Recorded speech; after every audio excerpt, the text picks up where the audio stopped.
So our presenter today is Karin Wulf. She is the Beatrice and Julio Mario Santo Domingo Director and Librarian at the John Carter Brown Library, and she is a professor of history at Brown University. As a historian of early America, what she refers to as vast early America, she writes for public and academic audiences about early American history, the worlds of scholarship and scholarly publishing, and why footnotes can save democracy, which I'd like to hear about, Karin. Karin is the author and editor of prize-winning scholarship on gender, family, and politics. Her book, Lineage, Genealogy, and the Power of Connection in 18th Century British America, was published by Oxford University Press in June. So we're really excited to hear about your new book. And thank you for joining us, Karin. I'm going to turn it over to you. Thank you so much, Jen, and thank you everyone for being here. I'm going to go ahead and start my slides here.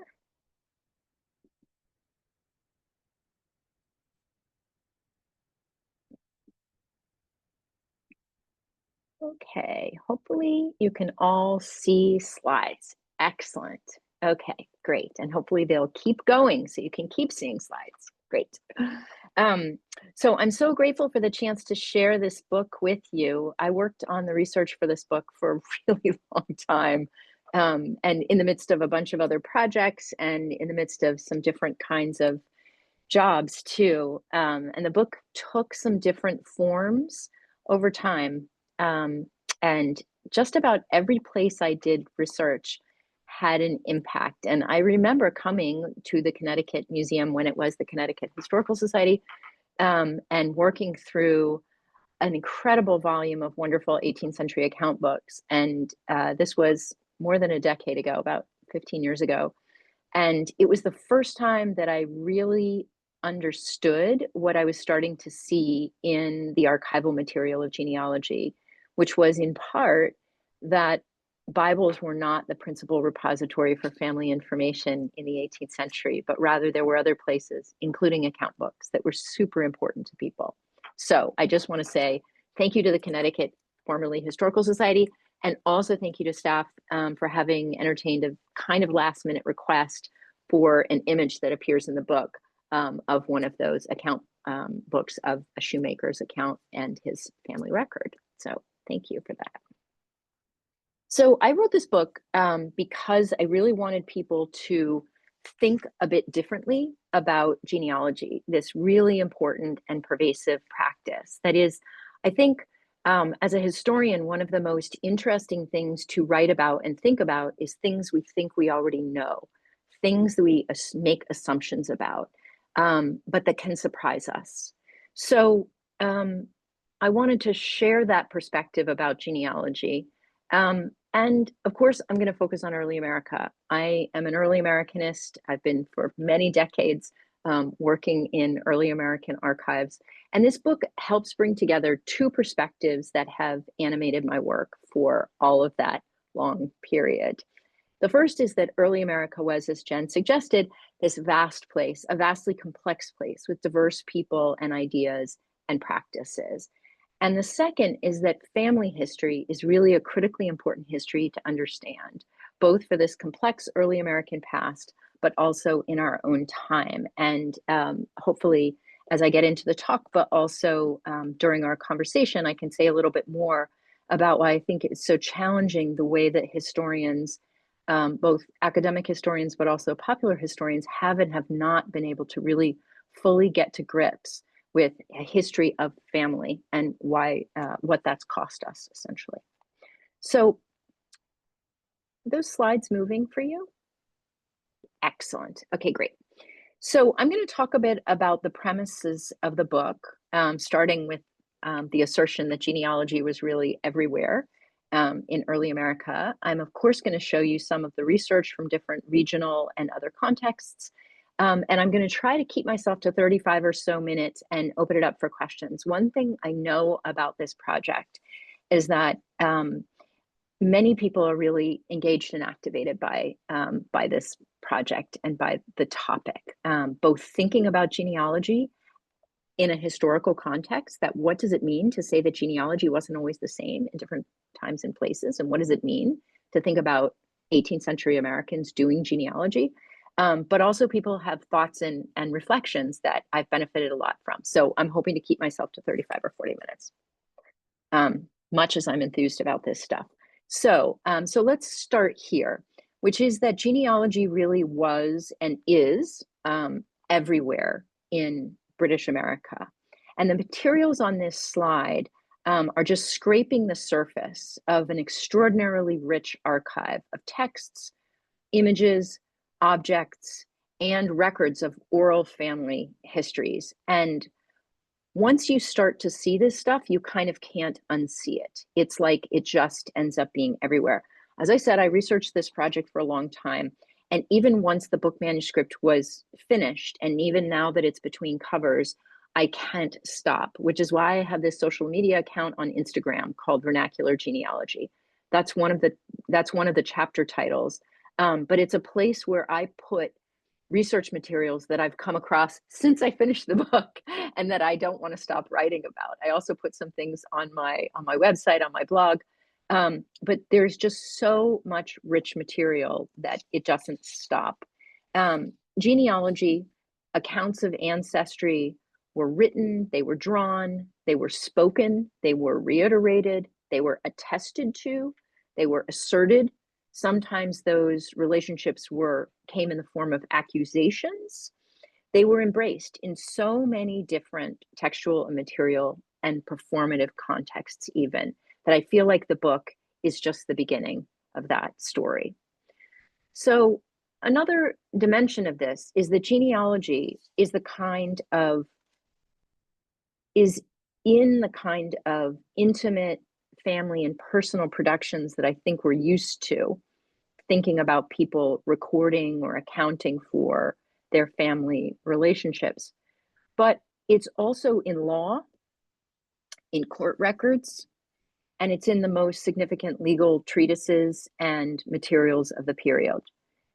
Family and family history and connections is profoundly public policy in the 18th century as it remains now, which is something we can talk about a bit later. It's both in some of the most pedestrian daily contexts and some of the most consequential. That is, and we'll talk about this a bit, genealogy is at the foundation of slavery, of course. So if I'm right that genealogy was really everywhere you look and everywhere you looked in the 18th century, why isn't it a more consequential or even noted feature of our histories? Like why is this book taking so long for somebody to write about in this way? Well, I have a thought about that. And I'm going to start with a quote from Ron Chernow, Pulitzer Prize winning historian, biographer, I guess. This is from his Pulitzer Prize winning biography of George Washington. And it is literally the very first sentence of the very first page of that biography, where Chernow says that the crowded career of George Washington afforded him little leisure to indulge his vanity or gratify his curiosity by conducting genealogical research into his family. And Chernow goes on and he quotes Washington saying to someone, "I confess I haven't paid a lot of attention to this subject because I've been busy." Now, this is absolutely untrue. We know absolutely differently. But I think that Chernow's comment here is important, and I'm going to return to it. So how do we know that this is not the case? Well, we know because in and among the 300 really enormous, like elephant folio sized red leather bound volumes, 300 of them, of the George Washington papers at the Library of Congress, this little piece of paper, it's about 7 by 9, and when folded in thirds, it would have fitted perfectly into one of the cubby holes in George Washington's study at Mount Vernon. They very kindly let me make a facsimile and then test it out in the study one morning before the mansion opened for tours. This little volume, this little item was really unusual in a couple of different ways.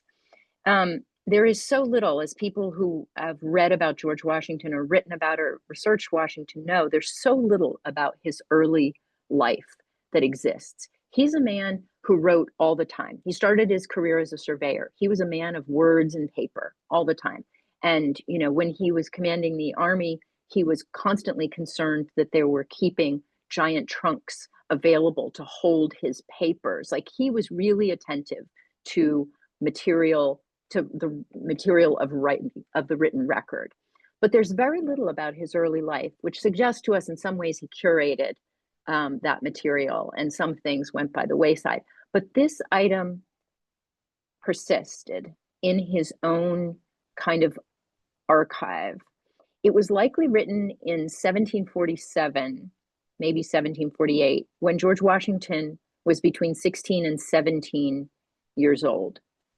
And it shows 6 generations of Washingtons, beginning with his great-grandparents, John and Anne Pope Washington, down to George's little nieces. You see them there on the bottom, his half-brother Lawrence's girls. In fact, you can see George here. I've circled him. These were the little girls, actually, who died young. And he was so meticulous in recording his siblings, even including his father's first child, little Butler Washington, who was born and died in 1716. So I'm going to go back so you can see Butler Washington way over there on the left side, in the 4th group. Little Butler was born and died in 1716, which was 16 years before his famous half-brother was even born. In the 1790s, so skipping ahead some decades, George Washington was involved in a years-long correspondence about his genealogy with Sir Isaac Hurd, who was the Garter King of Arms, the Chief of Heraldry at the Royal College of Arms in London. And at that time, we think, because George Washington's handwriting changed over his lifetime, these are wonderful notations that Isaac Hurd made of George Washington's genealogy and sent to Washington. And during that time, George Washington probably labeled this paper, this document, which is called the Genealogy of the Washington Family of Virginia. Now, this piece of paper, this one little item, this one family tree that George Washington wrote when he was just a teenager, is not just a one-sided document. It's curious to me because it never made it into any of the Washington papers, the edited Washington papers, and it actually isn't fully cataloged correctly at the Library of Congress. Maybe they changed it since 2019 when I first spent some time with it. But here you see the genealogy of the Washington family of Virginia, which is his label on it. But on the other side of Washington's family tree, this beautiful little scant piece of paper, is a list of tithables, naming 10 enslaved individuals. These are enslaved people on whom the Washingtons would pay a tax as a form of property. They were tithables. And these individuals, these people, were part of the estates of Washington's father and brother. And he likely wrote this list in the early to mid 1750s. So probably 5 to 7 years after he wrote the family tree on that one side. It was after the death of his brother Lawrence in 1752. Why do we know that? Well, because we can find these individuals named on different of the estate inventories, Acco, Mall, and so on. This single piece of paper then displays the multiplicity of genealogical meanings. Genealogy can be deeply emotionally meaningful, representing family relationships, and they represented inheritance relationships, which were carefully worked out and understood. For George Washington, he inherited Mount Vernon in part because those little girls, who were the last people named on the family tree on the first side of that piece of paper, died, and so his brother didn't have heirs. He understood that what he inherited came from his father and then through his brother and so on. But in George Washington's Virginia, these family relationships also represented another kind of inheritance, that is heritable racial slavery, Washington literally inherited people who themselves inherited the status of being enslaved. So let's go back for a minute to, if I can, to Ron Chernow and his point about genealogy. I think what Chernow wants us to think is that genealogy was about vanity or curiosity. But in George Washington's Virginia, genealogy was not about vanity or curiosity. It was about the hard practical realities of inheritance and property, which George Washington understood very, very well. It didn't mean that those family relationships that he sketched out in the 1750s weren't meaningful for him. They were, but they also gave him a very practical relationship to, among others, these people on this list of tithables.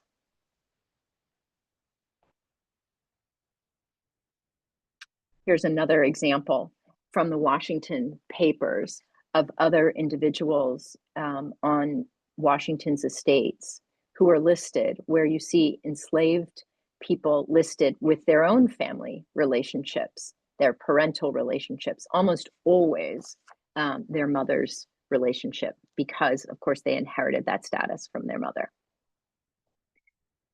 Now, genealogy is a fascinating practice. It might seem like it's universal. Surely people at all times and all places are interested in their family relationships, and they pursue it in a relatively similar kind of way. Or we might think that genealogy really only kind of comes around in the 19th century. I remember when I first started this project, and I can tell you a little bit more about what happened when I first started stumbling over evidence of people in the 18th century doing research about their family relationships. Anyway, I went to a library, a famous library, and I said, I'm interested in this, and I see some materials in your catalog, but I'd like to go further because I think that maybe the keywords here and the subject headings aren't getting me everything I need.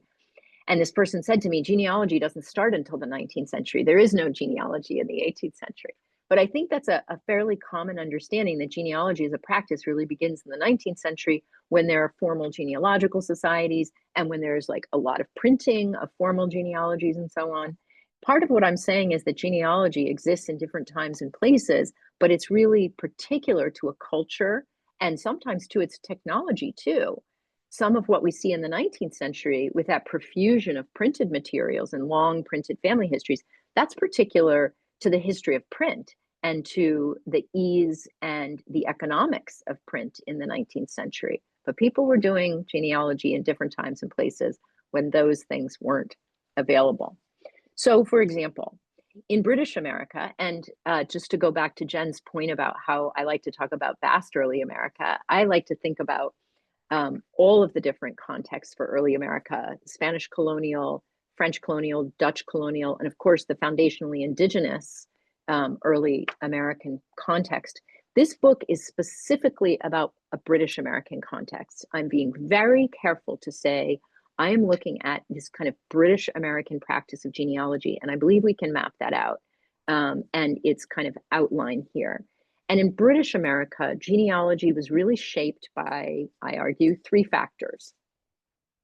One of which is Protestantism. Obviously, that's not particular to British America, but we can talk about how these three things kind of knit together. But Protestantism, all Christianity is fundamentally a genealogical project. Whether you think about the Old Testament and all of those begat relationships, or you think about the New Testament, which is fundamentally shaped around Jesus's descent from the house of David. Different kinds of Bible productions we can see in the 18th century are interested in and handle that relationship between genealogical thinking and the importance of lineage for the Bible and for Protestantism in particular in different ways. And we can look at how Bible editions, for example, use different kinds of illustration and text features to emphasize that importance of genealogy and particularly different lineages. So an interesting feature, for example, is that the King James Bible that's authorized, obviously, by King James in the early 17th century, which was a very popular Bible edition, even in New England in the late 17th century. In the King James Bible, you see beautiful illustration that really mimics the kind of illustrative patterning that the monarchy and aristocracy used for their coat of arms to indicate, for example, the House of David and Jesus and his relationship there. So Protestantism is one, and there's more to say about that. I'm obviously just glossing here. Protestantism is one. Monarchy is another. Monarchy in the British context is meant to be patrilineal. It's meant to pass father to son, but of course we know that gets disrupted a lot. Like boys aren't born or die. And the monarchy shifts over time, particularly in the period I'm talking about. In the 18th century, the British monarchy had already undergone tremendous upheaval from the transition from the Stuart monarchs to the Hanovers. And the Georgian monarchs were amazingly steady by comparison to those earlier groups. But monarchy is so much about lineage, and the authority of monarchy is very much shaped around the idea of the authority vested by descent. So there's all kinds of ways that that gets emphasized. It's not just the case that lots of people know and understand that monarchy is about lineage, but that there's all kinds of visual media and emphasis on that. So, for example, almanacs, which are one of the most important publications and the most regularly purchased and held and exchanged publications in 18th century British America, regularly print the birthdays of the monarchs or the anniversaries of the ascension of the monarchs or the anniversary of deaths, but really emphasize these kind of family relationships. There's other kinds of iconography that emphasizes that. So anywhere you went in British America, you would see the king's coat of arms as a symbol of authority. And that coat of arms itself reflects deep lineage. Every single piece of the grammar of heraldry is about reflecting a particular lineage relationship. So if one piece is Protestantism, another is monarchy, and the third is the law. And potentially, I guess, for what I wanted to write about, the most important, because the law, British American law, is profoundly about property relationships. And property relationships are profoundly about the ability to inherit, to pass on property to one's descendants. Now, we could think, well, maybe that is true and important for people who were rich and had a lot of property. Maybe someone like George Washington, it's quite important for him to know who he's going to inherit from or who might inherit from him. But it goes much further than that. To completely ordinary people, the government is deeply interested in who is related to whom on the basis of thinking about what people might inherit and who might be both responsible for and eligible for all kinds of things. So, for example, I guess many of us are familiar with the warning out laws in 18th century New England, where towns would feel themselves responsible for at least minimal kind of poor relief for folks in their town who had fallen on hard times. But were also very clear that they did not want to be responsible for people that they didn't feel belonged to them. And one had to demonstrate how you belonged by virtue of how you came to be there. Who were your people? Who were your parents? How are you situated in this place? There's so many different ways in which the law is interested in, and of course we can talk about slavery too, and I will in a minute, but the law is deeply interested in family relationships, and the idea of inheritance goes far beyond folks who are interested in inheriting an extensive estate like George Washington did. So these three features, the Protestantism, monarchy, and the law, really shape a particularly distinctive British American practice and interest in genealogy. So one of the things I do in this book is to talk about different kinds of regional, and if I think about like what are some things I wish I had more time to do, these are some of the things I would push on, but some kinds of regional features of genealogical practice in British America. And one of those is looking at Quakers in the Mid-Atlantic and elsewhere, of course, too. Quakers had a very particular relationship to genealogy that comes out of their experience as a dissenting sect in late 17th century England, and being worried about, rightfully, about whether their marriages and thus their children's legitimacy and thus their children's ability to inherit would be recognized by the state, by the government.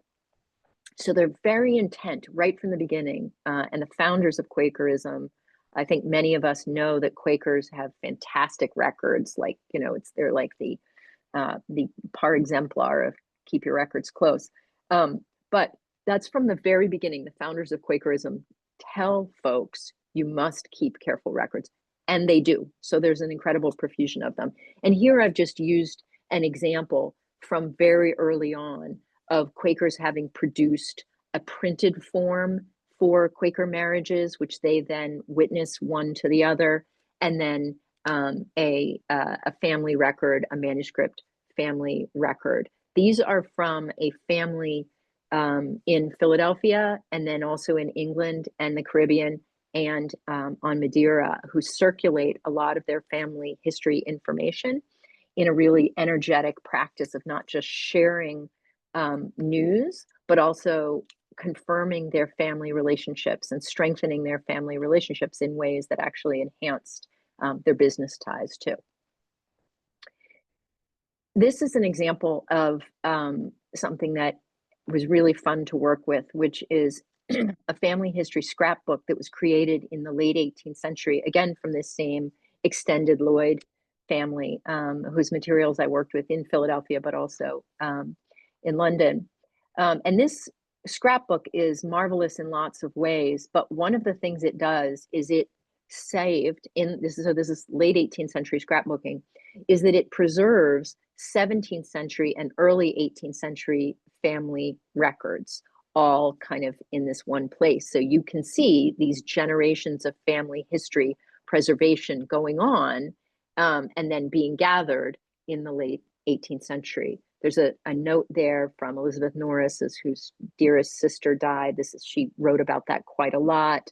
There's a family record from one of the patriarchs, Isaac Norris, who has a really elaborate family tree that he draws and then exchanges with cousins in the UK in the 1740s.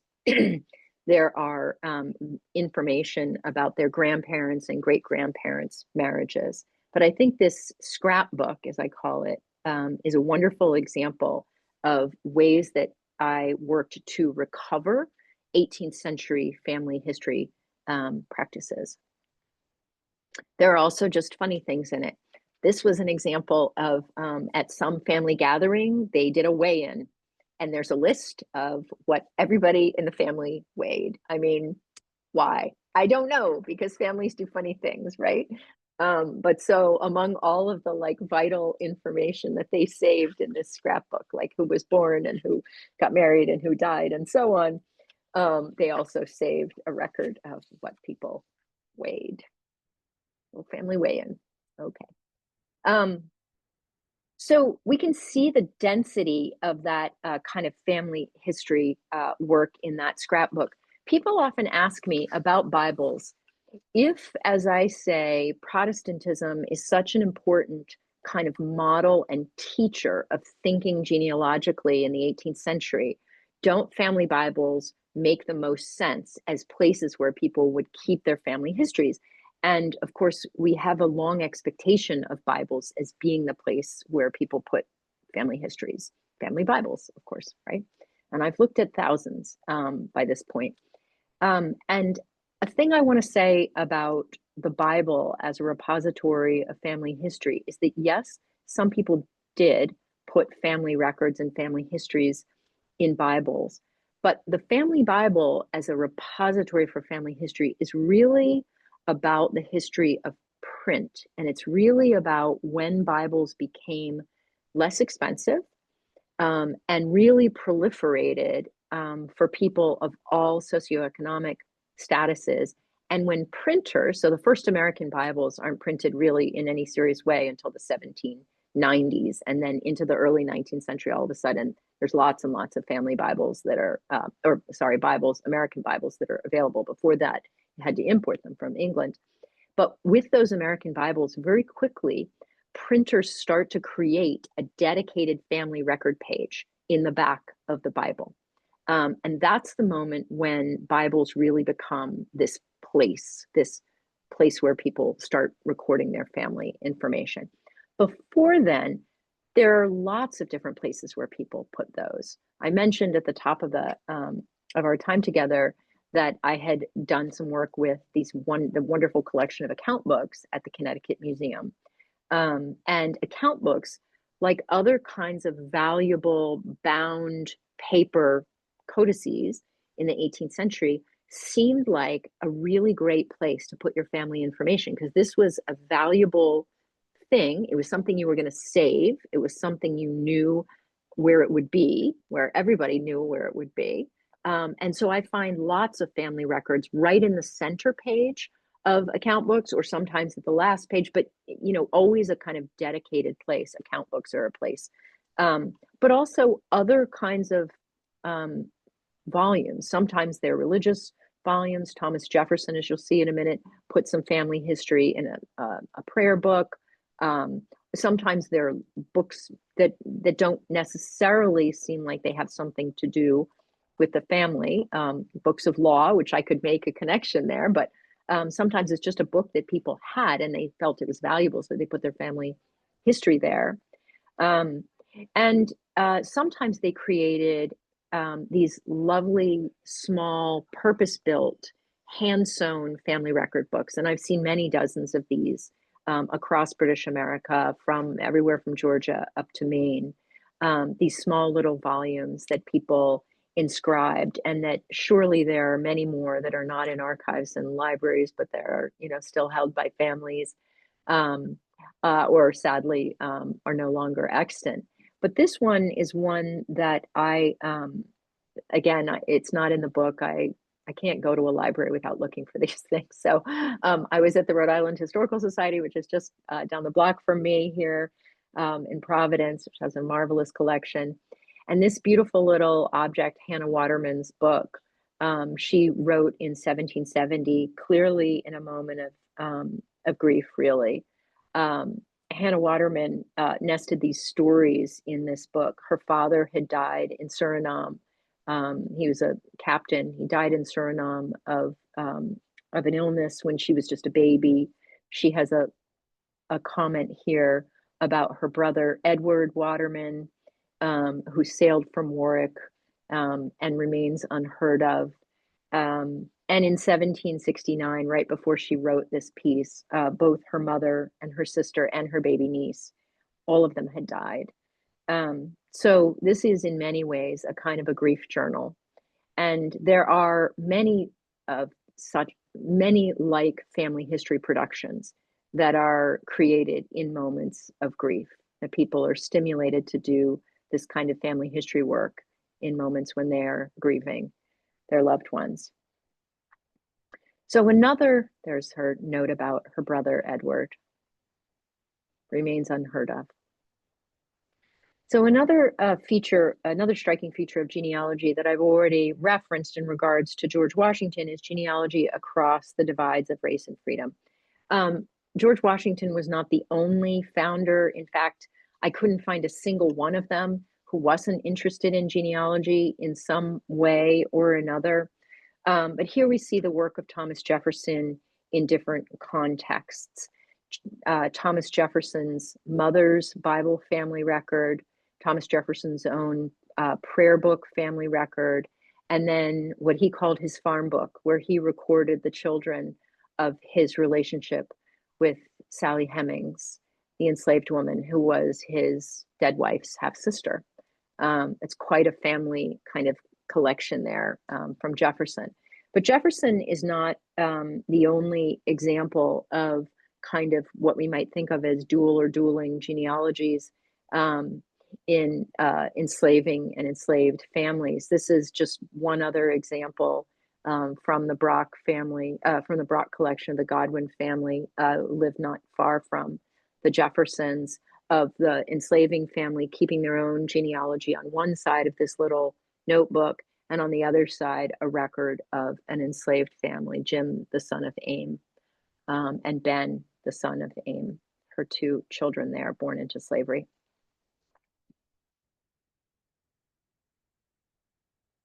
Genealogy really, really mattered in this question of freedom. The court records, as I've mentioned, are rich sites for genealogical information. And there are lots and lots and lots and lots of records of people making claims for their freedom on the basis of their lineage, of their parent or their grandparent, or even further back, having been a freed person. Since slavery was a heritable status, it meant that people could contest their slavery on the basis of their lineage, and they did. And so in this case of Martha Thompson, she's simply saying, like, my mother was a free woman. She was a free mulatto woman. Yes, according to the law, I was bound as a servant, but then I was supposed to be freed at a certain age. That was the law of Virginia. And I need to be, the law needs to recognize now that I need to be set free. And there are just so many examples of this. I've seen an extraordinary example from Anne Arundel County in Maryland of a woman who brought her mother's Bible into the court to say, my mother kept a record in this Bible to show that she was a free woman. And she married an enslaved man, my father, and that's why I am being enslaved, but my mother was free. And I've seen court records of oral testimony of neighbors testifying to 3 or 4 generations removed of people's lineage of freedom in this context. Genealogy was consequential, is what I'm saying. I'm often asked about Indigenous genealogies, and one of the points that I want to make is that genealogy was, in a British American context, strikingly patrilineal, even when patrilineality was tough. So even in the context of the monarchy, where they are trying to say the monarchy should descend from fathers to sons, oops, never mind the fact that George I inherits the throne from his grandmother, who was the daughter of, the deposed king. It's a very convoluted path there. But nonetheless, British American style genealogy always prefers this kind of father to son, and it elicits kind of father to son relationships from people, including Indigenous people, even when that is not necessarily the preferred cultural mapping of family relationships. So in this case, I'm just giving you 2 examples of Indigenous family relationships that were represented so as to be legible in a British American context. The first of these is in a freedom suit in Virginia in the 1780s, where the argument, again, here, we have that inversion of the British American patrilineality to recognize the importance of maternal ancestry. So someone is making an argument for their freedom on the basis of their descent from Jane Gibson, who was an Indian woman, the ancestor. This freedom suit was argued by the first great Chief Justice of the Supreme Court, John Marshall, actually. And the second case, this is from your collection, this genealogy and lineage of Uncas. I'd love to know more about why on earth it goes to John Trumbull. This is in the Trumbull papers. But making an Indigenous lineage legible in a British American context by tracing a patrilineal relationship. There's a lot more to say about how it is that genealogies kind of get made legible, and why it is that genealogies are sometimes not given, but in fact elicited or even strictly extracted. So the last thing I want to say about genealogy as something that people sometimes generate out of enthusiasm and joy and family love, but also that genealogy is very much a work of government record keeping. People talk a lot about in our own world right now about data and about who has our data and, what do we think about the production of data. But genealogy is nothing if not a very thick field of data. And it was in the 18th century too. here is a really striking example where you can see very clearly something that we know happened all the time, but that is not, it's not always so well documented, which is there is a marriage that has happened, that there's a minister who has attested to this marriage. This is in 1770s. So, and this is here in Providence, Rhode Island. So just right up the road from where poor Hannah Waterman was writing her little family notebook, down the road from me in Warwick. So these two, John Field and Mercy Searle, were married in 1770. The minister of the Congregational Church signs it. And then over on the backside of this piece, the town clerk, James Angel, notes that he records that marriage in the book, for recording marriages. And indeed, I've been there to see that particular book, folio 17, to see that, in fact, that record is there. So this little slip of paper, like Martha Thompson's testimony, like George Washington's double-sided family history, is another example of how, in these ways, family histories, the genealogical record, was in some ways created by willing folks with depth of meaning, and sometimes without people's knowledge. They're creating a dense public record of their family relationships. In other words, genealogy, like family, is about love and power both. Thank you so much. Thank you so much, Karin. That was very interesting. Learned a lot.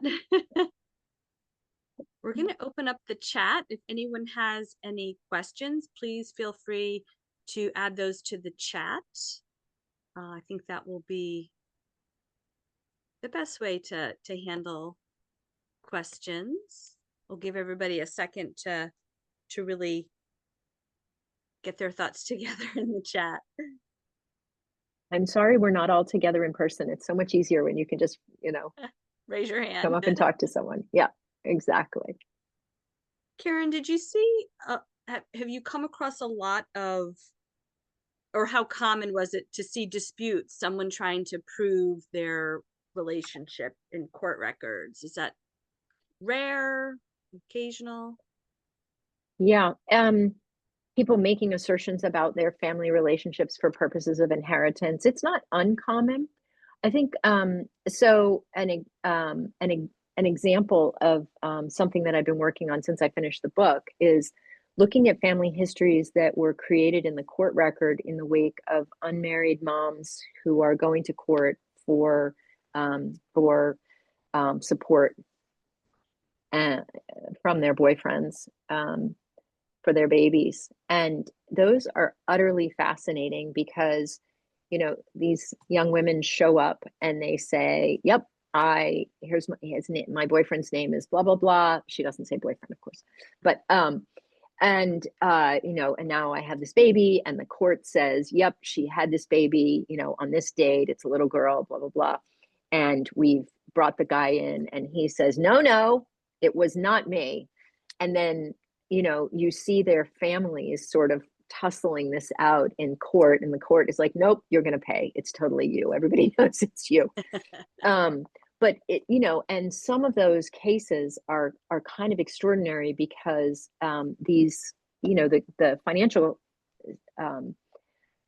penalties for the putative fathers are not all that great, and the gains for the mothers are not that great. But it seems to quite important. Even that minimal amount of support is really important. And in some cases, you can actually see the young mothers trying to create that family possibility and connection for their children. I have a couple examples of these. I've got a lovely little case set from the Rhode Island, Massachusetts border in the 1780s, and a couple of cases where the mothers name their child with a family name from the putative fathers. So anyway. Interesting. Andrea can talk a little bit about the theory of why Trumbull may have Uncas's genealogy. Do you want to tell us about that, Andrea? Sure, and this is an area where I actually need to do a little bit more research myself, but in the 18th century, there was a very big case between the Mohegan tribe and the state of Connecticut over land, and Trumbull was the governor at the time, so I wouldn't be surprised if it had something to do with all of that. So, and Oh, in addition, we also have the papers of Jonathan Trumbull's lawyer while he was handling the case as well. So I'm sure if we had time to go through all of it, we'd be able to pull that together. Okay, well, I should look at it. It makes such a great contrast actually with the Jane Gibson case in Virginia, because these are such different contexts in which indigenous lineages are being kind of brought to bear in a British American legal context. That's great. Thank you. Sure, and we also have land deeds in the record that are signed by, with his sign by Uncas as well. So there may be some through line there. Thank you. Michael has a question.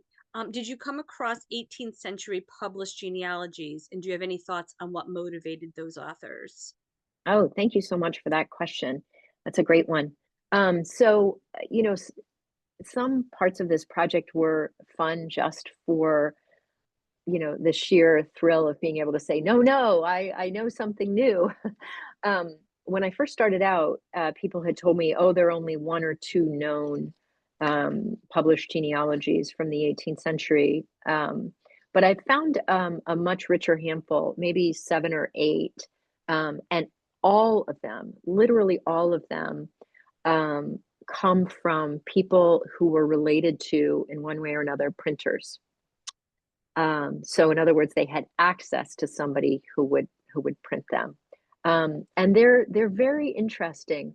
There's one that I write about in the book from the Stebbins family of Connecticut and the Connecticut River Valley. That's just that's actually a little pamphlet. It's about 23 pages, I guess. Very few copies remain. Actually, we have one here at the John Carter Brown Library, and there's another copy at the Antiquarian Society. But that one is so interesting because it's, and I say this in the book, it so seems to me that that's about the second son of a second son trying to like position his kind of cohort of the family as against the first son of the first, sorry, the second son of the second marriage, and the first son of the first marriage.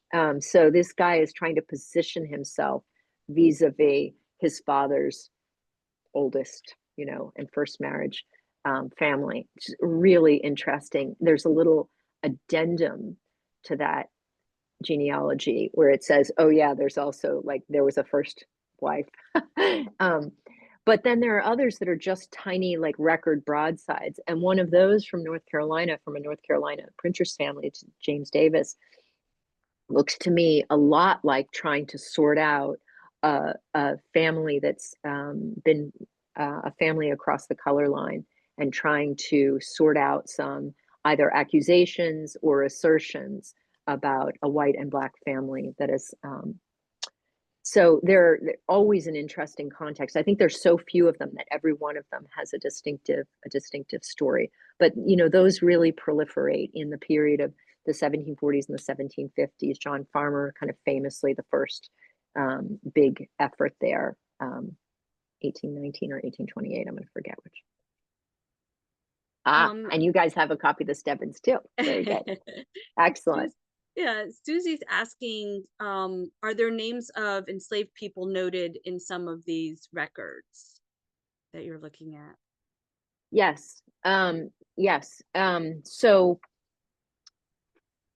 yes, and it kind of depends on which records and which places. So, so one of the slides that I showed you, where Jefferson has, you know, his children by his wife, Martha Wales Jefferson, and he's listed his daughters there. And then in the farm book, he lists his enslaved children by Sally Hemings. That's one example. And I showed you the Godwin book where you can see the names of those enslaved children who were born to enslaved mothers. Those are examples that really reverberated across Virginia and the Carolinas in particular. You see those. But probably one of the most important examples that I write about in the book is from Maryland, from Frederick County, Maryland, and a piece that bizarrely, it has an amazing story, or it was amazing to me anyway. someday I'm going to write about doing research via eBay. But because I think in my experience, some libraries and archives didn't see these kinds of ephemeral family record things as particularly exciting or important. There's quite a lot of, or there was, not so much now, but little bits and pieces floating around out there. And maybe 10 or 12 years ago, it was uncharacteristically for me, I'm an early bird, but I was on my scanning eBay and late at night, 10 o'clock. And this extraordinary family record came up, and I immediately emailed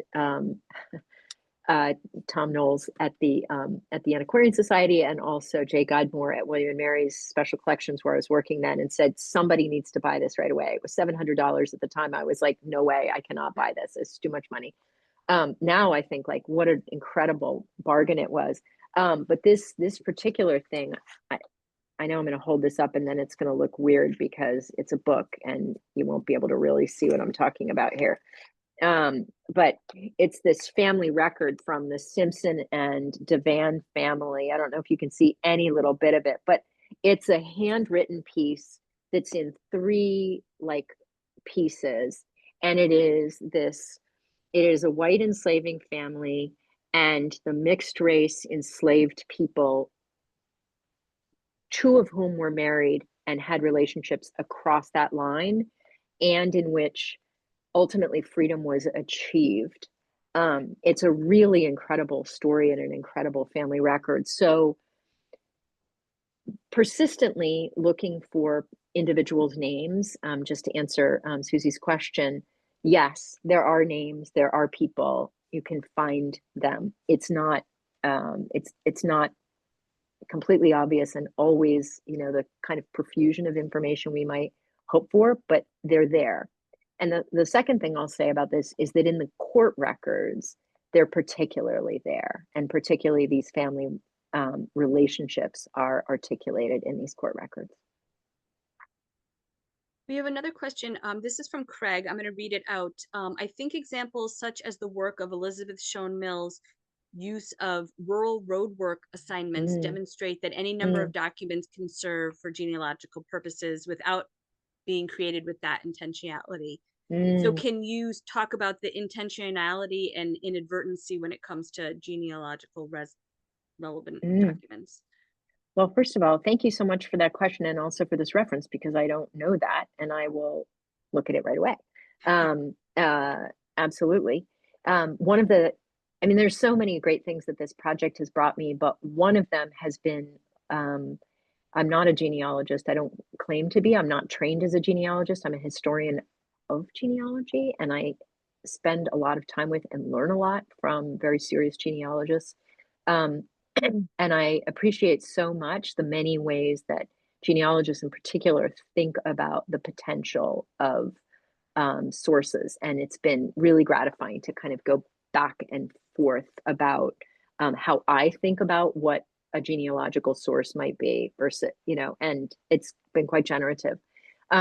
So on the question of intentionality and inadvertency, which I love the way you phrased that, that's exactly, I think, what I'm getting at when I talk about people willingly and with intention creating family records, and they do that for themselves and their own family, and they do that for other people's family, as opposed to people having their family histories extracted, not necessarily, not even with their consent, but not even with their knowledge. So when we think about the kinds of records that Jefferson was creating in that farm book, let's just keep him as an example because he's a legible one, I think. I think it's worth thinking about, like, how did, we know the Hemmings family, for example, had an oral account of and thought through their family relationships and knew the elaborated family relationships that they had. And, Jefferson's record of those relationships meant something very different than the way they kept their own family records. So I think that's one thing, the kind of the extraction of family relationships for purposes that people didn't consent to or don't consent to. And obviously there's like a kind of metaphor here with DNA and thinking about what people do and don't consent to in terms of their own information being used. But the other, I come back to this point about how important it is to see this thick public record of family relationships as an intentional project of the 18th century. It's so easy to think that in the 18th century, there are no, people didn't care. They didn't care about keeping records. Nobody, that is 100% not true. Every single colony had a law on the books that said you've got to keep these vital records. And either you've got to have a local magistrate do it, or you've got to have ministers do it. People were cranky, just like they are now, when people kept lousy records. And yes, some things don't exist anymore, and some people were poor record keepers, but it doesn't mean they didn't care about their records. They did. That thick public record is a product, I think, of the kind of almost mutuality of those two dimensions, that kind of what you're calling that kind of inadvertency versus intentionality.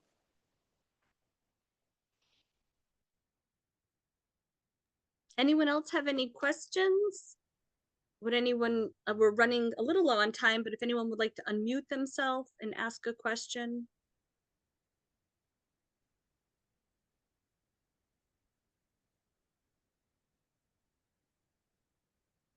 Anyone? I'm going to thank you all so much. This has been lovely. Yes, it's a lovely way to spend my lunch hour. This was great. Thank you. Thank you so much. We'd love to have you back with the next installment of research. Yes, as you can see, I can't stop. So I'd love to do that. I'd love to do that. I'm easy to find, by the way, online on my email and so on. So I'm always happy to connect to folks. Can you hear me? Yes, go ahead. So I see you're going to speak again, and you're going to talk specifically about the French. Is that going to be a similar type history of how the records were kept for the French? No, I don't think that is not that. I think you might be confusing me with someone else. That is not me. Okay. So yeah, but thank you. I love the idea that I would do that, but no, no.